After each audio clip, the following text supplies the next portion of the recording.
एकादशी कृष्ण पक्ष की जो एकादशी है जिसे उत्पन्ना एकादशी कहा जाता है, इसके संदर्भ में तो आप लोग सभी ध्यान से मन लगाकर इस एकादशी को सुने, इसकी कथा को सुने।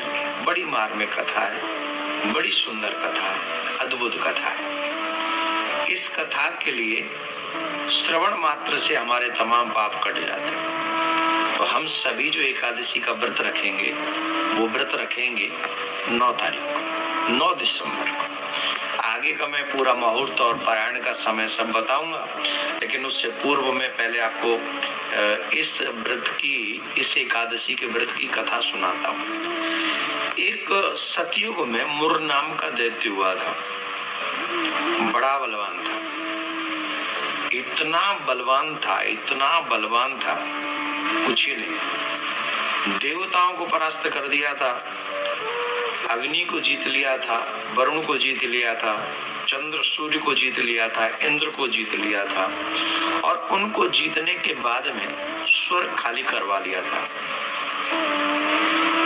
परास्त हुए देवता पृथ्वी पर विचरण करने लगे, परेशान रहने लगे, दुखी रहने लगे।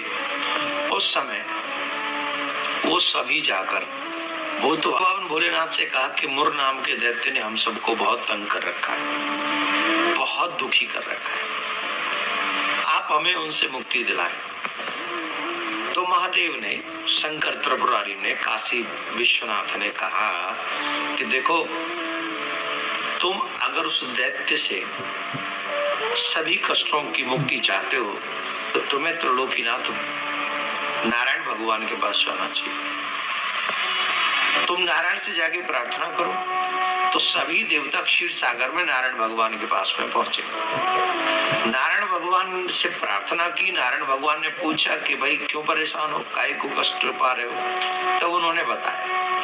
तब भगवान ने कहा कि तुम चिंता मत करो, बहुत शीघ्र मैं उस दुष्ट का वध करूंगा, डोंट वरी अबाउट इट। तो हो गए सभी देवता फिर दैत्यों से लड़ने के लिए पहुंच गए, और उसी मध्य भगवान नारायण भी अस्त्र शस्त्रों के साथ वध करने लगे।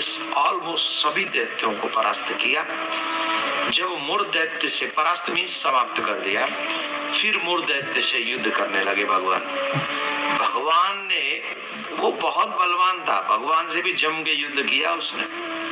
भगवान जो भी शस्त्र चलाते थे उसके ऊपर, क्योंकि वरदान ही था, तो वरदान को तो भगवान मिथ्या नहीं कर सकते थे ना, इसलिए तो बार बार कोई भी शस्त्र चलाते थे वो ऐसा लगता था जैसे कोई पुष्प फेंक रहा है। 10,000 वर्षों तक उस मुर दैत्य से नारायण भगवान ने युद्ध किया, और 10,000 वर्षों तक जब युद्ध हुआ उसके बाद वो परास्त नहीं हुआ, तो भगवान बोले चलो थोड़ी देर विश्राम करके आते हैं। तो वो बद्रिकाश्रम में चले गए भगवान विष्णु, और एक गुफा में जाकर विश्राम करने लगे। लेकिन ये युद्ध की लालसा रखने वाला मुर दैत्य दौड़ कर गया, भगवान के पीछे पीछे गया, के लिए तैयार हुआ, और जैसे ही प्रहार करने के लिए तैयार हुआ उसी समय भगवान के उस अंग में से बहुत सुंदर तेज निकला, और उस तेज में से एक स्त्री का, एक देवी का आकार प्रकट हुआ, और उस देवी के आकार ने एक क्षण में ही उस मुर नाम के दैत्य को समाप्त कर दिया। भगवान नारायण ने जब योग निद्रा से अपने आप को दूर किया तो भगवान ने उस देवी को कहा कि आज से तुम्हें उत्पन्ना एकादशी के नाम से ही जाना जाएगा, और तुम्हारे जो मेरे भक्त हैं वो सब तुम्हारी पूजा करेंगे, जो मुझे पूजते हैं, जो मुझे मानते हैं वो सब तुम्हारी पूजा करेंगे, और जो उत्पन्ना एकादशी का व्रत करेगा उसके पूर्व जन्म के कृत सभी पाप जो है वो नष्ट हो जाएंगे, और उनके घर में दरिद्रता नहीं रहेगी, उसके घर में कष्ट नहीं रहेगा, क्लेश नहीं रहेगा। पर मर्यादा का पालन करे, नियमों का पालन करे। नियमों का पालन क्या है? सुबह ब्रह्म मुहूर्त में उठे, संकल्प लें, व्रत का संकल्प लें, फिर माँ लक्ष्मी का भी पूजन साथ में नारायण भगवान के साथ करें, शालिग्राम का पूजन करें, सत्य बोले, ज्यादा आहार न करें, और रात्रि में हो सके तो विश्राम न करें, जागरण करें, आदि आदि क्रम के साथ हमें 9 दिसंबर को उत्पन्ना एकादशी का व्रत करना है। और मैं आपको पारायण का भी समय बता दूं। व्रत का पारायण जो है वो 10 तारीख को सूर्योदय के बाद